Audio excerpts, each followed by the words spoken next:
welcome back to my channel. If you're new here, I'm Lisa, also known as La Dolce Lisa, and in today's video I'm going to be teaching you how to make the most delicious Italian dessert, perfect for Valentine's Day or any day of the year really, and that is Panna Cotta. Now Panna Cotta essentially means cooked cream in Italian. Panna is cream and cotta is cooked. So we are really going to be cooking some cream over a stove top with gelatin. It's going to be a delicious creamy dessert that we are then going to top with a delicious berry compote on top. It's going to be so good. Perfect for Valentine's Day. This is the kind of little dessert that is so easy to make because you're essentially not baking anything. You're really cooking it on the stove and then popping it in the refrigerator until it is set and ready to eat. Now I love panna cotta. I always get it when I see it at a restaurant, especially when I'm in Italy. It's delicious. And guys, this recipe is so good. Without further ado, let's get started and let's make this delicious vanilla bean panna cotta topped with a berry compote.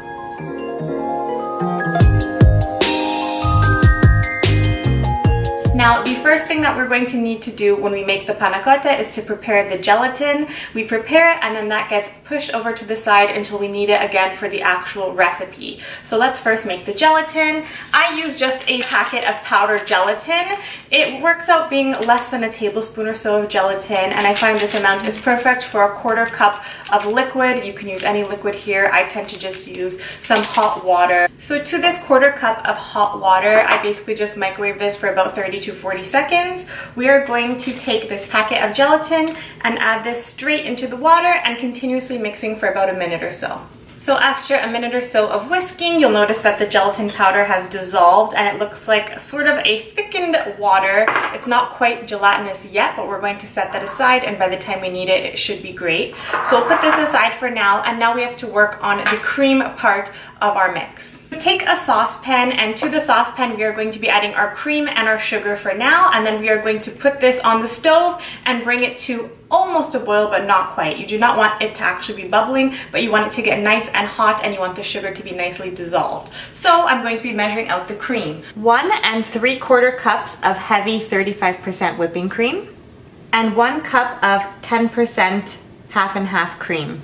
And to the cream, which is that heavy cream and also the half and half, we are going to be adding 1/3 cup of sugar. Now we are going to put this cream and sugar on the stove top on a medium heat and keep stirring it until it almost comes to a boil. So now that the cream and sugar have come to an almost boil, we are going to stir in the gelatin mixture as well and mix that on the heat together with the cream and sugar for about 1 more minute until everything is nicely combined. Okay, so now that we have our cooked cream, we need to flavor this cream. You can flavor this with a vanilla bean, of course, but I just find that these days they're so expensive. A great alternative is vanilla bean paste, because that actually has the beauty of the vanilla bean little seeds in it, so you'll see that throughout. If not, you can use just vanilla extract, that's fine, or even perhaps your favorite liqueur, but I just find that vanilla bean panna cotta is delicious. So what we are going to be doing is adding a tablespoon of this vanilla bean paste, but if you don't have that, substitute the vanilla bean paste for a tablespoon of vanilla bean extract. I'm also going to be adding a teaspoon of vanilla bean extract just for extra vanilla flavor.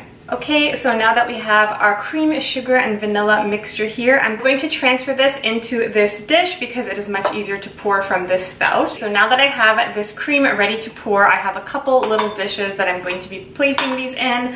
I like to use these really small cups because I find that they are so cute, or else you can even use cute little mason jars and they are really pretty as well. Or you can use a beautiful glass, a wine glass, or even a martini glass is really pretty. So let's first pour them into these little tiny containers. And I like to pour them to leave room for the berries that we're going to be putting on top. So don't fill them all the way, fill them about 3/4 of the way up. And also, since the vanilla bean tends to hang out at the bottom of the container, I like to re-pour in just a little bit more at the end so everything has the same amount of vanilla bean. So as you can see, I would say this recipe serves anywhere from 4 to 6 people, depending on the size of the little ramekins that you decide to use. I wanted to show you guys a bunch of different options. Of course, you can serve these with just fruit or caramel sauce or chocolate sauce, but I like a nice berry sauce or a berry compote, if you will. So I'm going to be showing you how I make that as well. But in the meantime, before these go into the fridge, they have to cool, I would say for about 20 minutes or so that they cool to room temperature and they're not piping hot.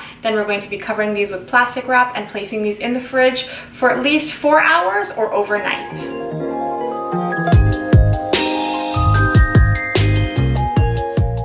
we are going to be making the berry sauce or compote, but like I said, usually on panna cotta there is either a mixed berry sauce, there is caramel, or there is chocolate. The choice is really yours. I just really love the tartness and freshness of the berries with that delicious sweetened cooked cream. It's so good. So what I have here are my favorite berries, so feel free to use your favorites. I really love strawberries and raspberries, so I would say I have 1 to 2 cups of raspberries, 1 to 2 cups of strawberries, making about 3 to 4 cups of berries in here. These are fresh berries, but feel free to use frozen as well if you prefer. And to that, I also added 1 tablespoon of lemon juice. That is just going to help with the thickening process. So right now I'm going to be adding the berries to this saucepan. And to that, I'm going to be adding 1/4 cup of sugar. Add 1/4 cup of sugar if you have 3 cups of berries, and add 1/3 cup of sugar if you have 4 cups of berries, or add as much sugar as you prefer. And now I'm going to be cooking this on a medium heat for about 5 to 10 minutes or so until the berries start to burst and all the juices get released. So just constantly stirring that, keeping an eye on this berry sauce. You'll see that the berries have started to burst and it almost looks like a nice liquidy sauce is forming.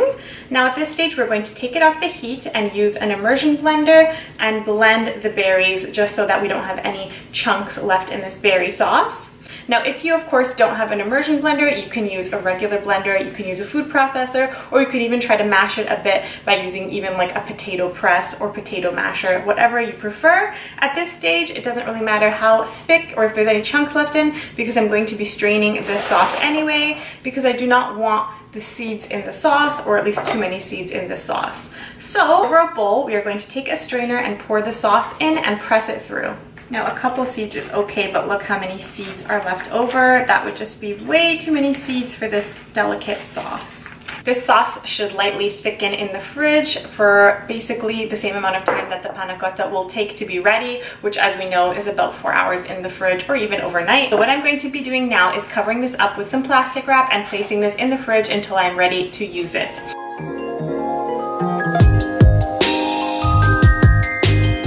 Okay, so I am back after the at least 4 hours in the fridge, or in my case overnight. The panna cotta is ready. You can see the nice natural jiggle to it, which is exactly what we would like. Now it is time to decorate, and like I said, you can do a lot of things with this. You can put a caramel sauce, a chocolate sauce, or even a berry sauce like I did, which is strawberries and raspberries. I wanted to keep some nice red berries just in theme for Valentine's Day, and it's also my favorite berries, so feel free to use yours as well. Now I also have here some fruits, so I have some fresh raspberries and some strawberries that I cut into shapes that almost look heart-like, just to be festive. So let's decorate this one so that I can eat it.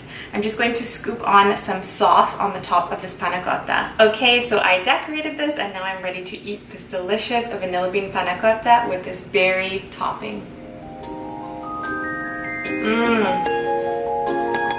Wow. That is so delicate and smooth. It's the perfect dessert for a beautiful Valentine's Day meal. And guys, it is not too sweet, so it is really delicious. A panna cotta like this could even take on a sweeter caramel sauce because the actual panna cotta itself is not overly sweetened. It is perfect in my opinion, and I just really love the tartness of the strawberries and raspberries with a little bit of that lemon juice in there. It gives it the most perfect combination. It is delicious, and whoever you make this for will surely be very impressed, guys. So I really hope that you give this recipe a try, and if you would like the recipe written and with a few more photos, check out my blog on ladolcelisa.com.